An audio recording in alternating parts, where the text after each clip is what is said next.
अगर आपको ये वीडियो इन्फॉर्मेटिव लगे तो इसे लाइक और हमारे चैनल को सब्सक्राइब जरूर कीजिए।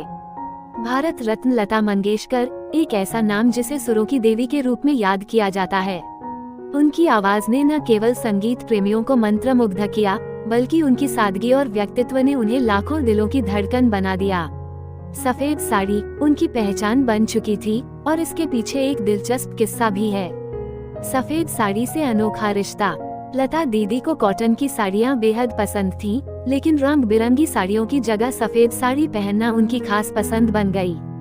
इसका कारण उनका कहना था, मेरे व्यक्तित्व पर सफेद रंग सही ढंग से खिलता है और शायद लोगों को भी मैं सफेद साड़ी में ही सही लगती हूँ। एक बार की बात है, मुंबई में तेज बारिश हो रही थी। लता दीदी को रिकॉर्डिंग के लिए क्या पहने ये समझ नहीं आ रहा था।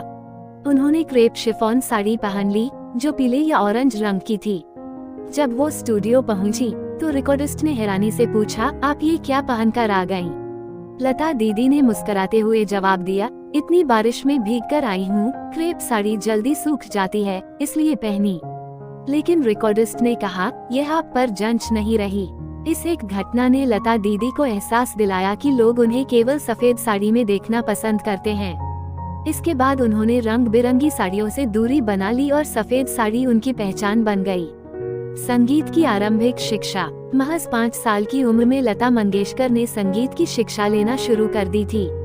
उनके पिता दीनानाथ मंगेशकर ने उनकी अद्भुत सुर क्षमता को देखते हुए उन्हें संगीत की ट्रेनिंग देनी शुरू की। हर सुबह 6 बजे लता दीदी संगीत की शिक्षा के लिए तैयार हो जाती। 9 साल की उम्र में उन्होंने अपना पहला स्टेज परफॉर्मेंस दिया और परफॉर्मेंस के बाद अपने पिता की गोद में सो गई थीं। ये संगीत की दुनिया में उनकी अद्भुत यात्रा की शुरुआत थी। अधूरा सपना, क्लासिकल सिंगर न बन पाने का मलाल। लता मंगेशकर की आवाज ने उन्हें फिल्मी संगीत की दुनिया में महान ऊंचाइयों तक पहुंचाया, लेकिन उनका एक सपना अधूरा रह गया, क्लासिकल सिंगर बनने का। पिता के निधन के बाद घर की जिम्मेदारियां लता दीदी पर आ गईं और उन्होंने फिल्मों में बतौर एक्टर और सिंगर काम करना शुरू कर दिया। समय की कमी के चलते उन्हें शास्त्रीय संगीत का अभ्यास करने का मौका नहीं मिला और करियर की ऊंचाइयों पर पहुंचने के बाद भी उन्हें इस बात का मलाल था कि वो एक क्लासिकल सिंगर न बन सकी। सिंगर्स के हक की लड़ाई। लता मंगेशकर सिर्फ एक अद्भुत गायिका ही नहीं थी, बल्कि उन्होंने सिंगर्स के अधिकारों के लिए भी संघर्ष किया।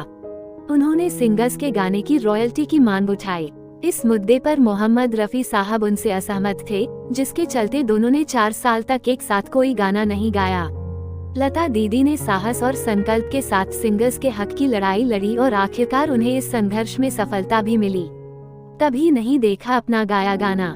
लता मंगेशकर ने अपने करियर में हजारों गाने गाए, लेकिन उन्होंने कभी खुद का गाना फिल्मी पर्दे पर नहीं देखा और ना ही सुना।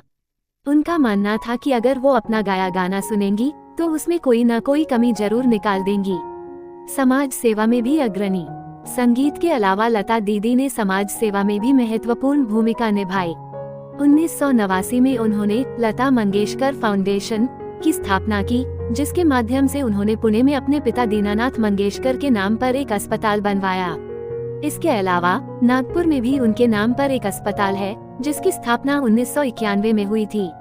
इन अस्पतालों ने कई जरूरतमंदों की सेवा की है और लता दीदी की परोपकार की भावना को दर्शाया है। निष्कर्ष।